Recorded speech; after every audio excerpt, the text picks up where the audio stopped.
Alright, let's start this. Alright, so we open with a tribe rowing a canoe chasing some dude down. Now that tribe is from the episode where, with the drums, jungle drums I think that's what it's called. And then that guy that's running is a Japanese dude. A very tan Japanese dude. You don't really see that nowadays. I mean, you don't really see that depiction, like, ever. Except for, like, in ancient Chinese, media, where everyone is tan, and not many people are really pale. And you know, if you know the okay, that's enough.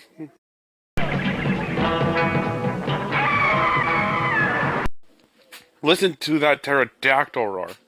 Uh, uh, Too bad they never ever used it in the actual episode. Tsuru the Terrible. You know, they just use that that you hear all the freaking time in these old cartoons.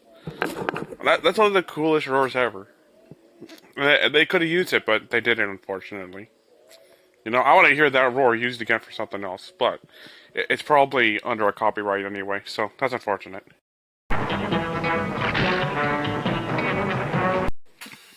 The significance of that jaguar or panther leaping away and that crocodile going into the water is it's a lot like Crouching Tiger, Hidden Dragon, and when they did it out in the rice fields, I think those were the rice fields. It's not wheat.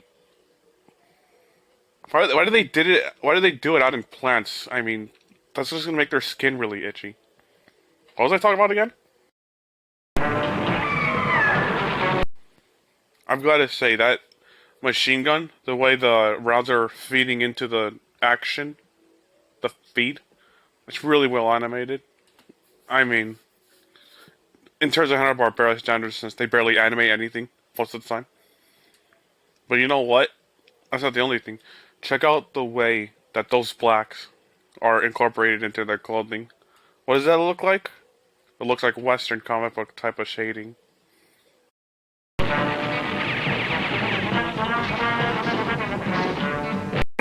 Now you're gonna notice this quite often, where they use the same cells, the animation cells, from one episode, and then they put it to a different background. Now the actual episode, I think it's called The Spy. I forgot, but it takes place at night, and it's at a military hangar. Instead, this one's out in the canyons. You know what? Speaking of canyons, look at those canyons in the background. Look how well painted this is. I mean, it's just and that tank too. It's so well. This is easily one of the many reasons why this is my favorite cartoon from Hanna-Barbera. Maybe one of my favorite of all time.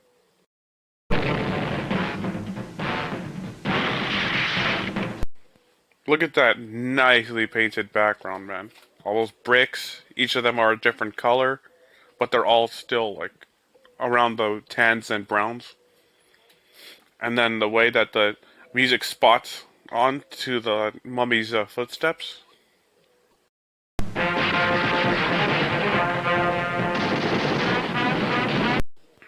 Another thing you're going to notice, two different pieces of animation used on something else. And here we got three different pieces of animation. First we got first we got those hazmat suit guys from this acid mill. I forgot what it was exactly, but point is it's a little underground base where they make acid. They're shooting at the mummy, you know. And then we got Race shooting at the same mummy from a completely different background. And you know, it's not obvious unless you watch the episode that those three scenes are from completely different episodes. Mashing three episodes into one. Now that's pretty smart, you know. And you know what? We're already talking about firearms. Look at Race's his rifle. Is that even a real rifle? That's the one thing about this show, man. They like to incorporate these beta stage weapons into it that many of them don't exist. Like one episode, you'll find an AR-10, and you know that's the beta version, primeval version. Okay. So yeah, you get it. You get it. How about them hovercrafts? And no, the organ part of that song isn't actually supposed to be how the hovercrafts sound like. You know? It's just a weird spotting move that always got in my head.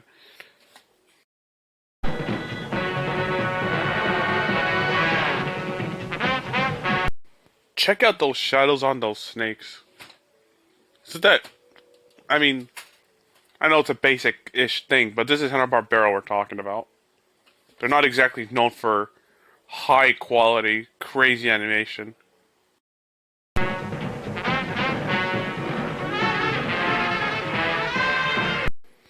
Just gonna take a second to pause on how good, how well painted that background of that moss-filled ship is.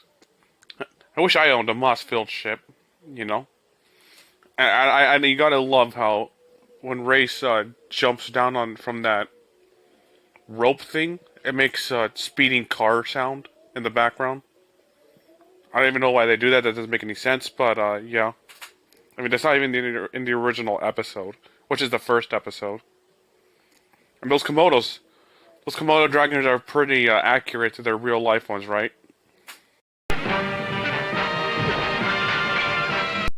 Now, obviously, that weapon, that laser cannon weapon, and then the one that they're going to show after that, don't exist in real life. But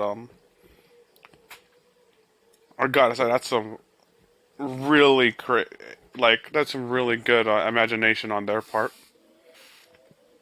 I mean, it looks like it could actually exist. Then, hold on.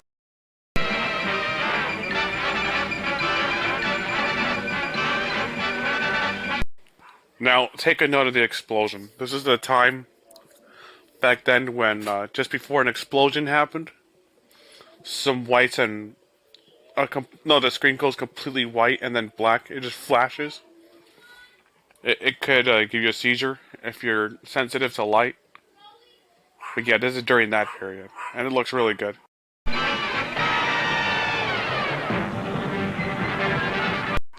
That plane looks like dart.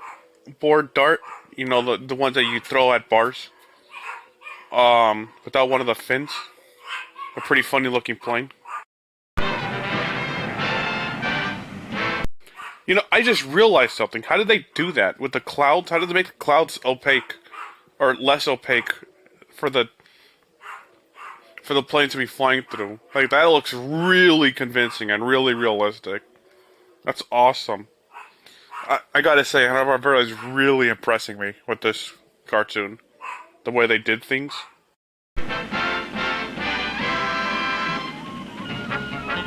Of course.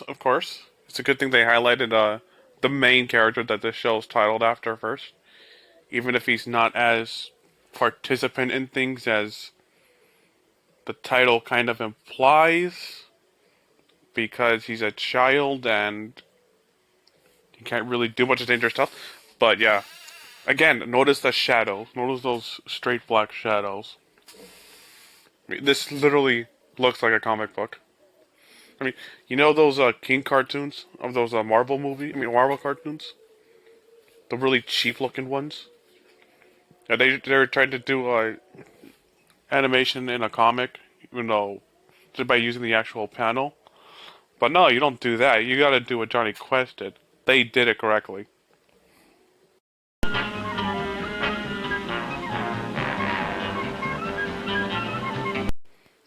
Yeah, there we go. The infamous, well, not infamous, but yeah, Dr. Benton Quest. You know, and it really surprised me for some reason. I couldn't tell, even though I watched that cartoon as well at the same time. But the same guy who did Papa Smurf also did Dr. Quest.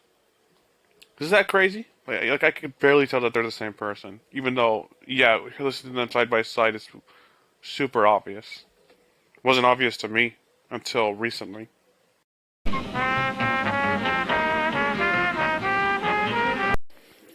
Race Bannon? best voice in my opinion, or one of the best voices in voice acting in cartoons. And yeah, notice how the word race is in quotations. Let's imply that it's a nickname. And yeah, if you know the history of Johnny Quest, then you know that his name is adapted from two different characters. But I'm not going to get into that right now.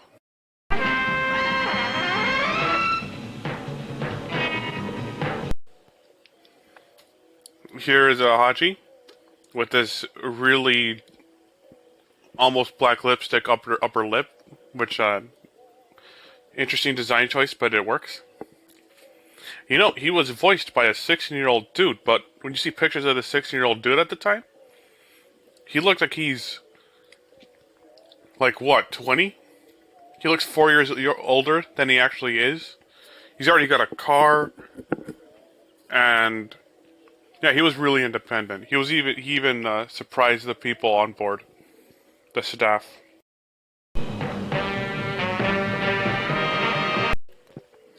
Bandit the dog, very controversial in times. Like, you either really hate him or you either really like him.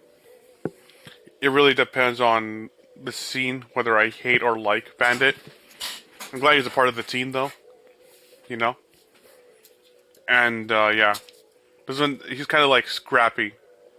You know what? He and Scrappy are the same dog. That's weird.